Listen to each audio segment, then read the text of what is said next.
Welcome to Not Milk Never Milk. Subscribe if you're lactose intolerant. You start by checking your Android version and backing up essential settings so you can revert if needed. Next, install a reliable theming app that supports status bar overlays and icon packs. This is the core tool. Once installed, grant Draw over Apps and Notifications access so the app can replace the top bar visuals. While you do this, make sure to disable conflicting system tweaks. Otherwise, the overlay may not render correctly. Now move on to configuring the iOS-style assets. You now pick iOS-style icons, carrier text, and a matching font inside the theming app.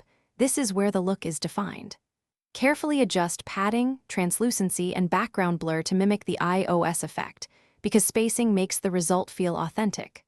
Once done, apply the theme and immediately test it on the home screen, lock screen, and inside several apps so you can spot alignment issues. If icons overlap or truncation occurs, reduce icon size or tweak status bar height until it looks right. You finish by locking in your settings and performing a reboot so the changes persist across sessions. After reboot, inspect notifications, battery, and network indicators for consistency. Make final micro adjustments in the theming app as needed.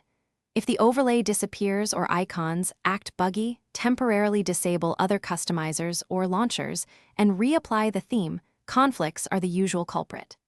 If the ROM prevents overlays, consider root mode or a compatible module as a last resort, but weigh. Thanks for watching. If this was helpful, leave a like and consider subscribing. See you next time.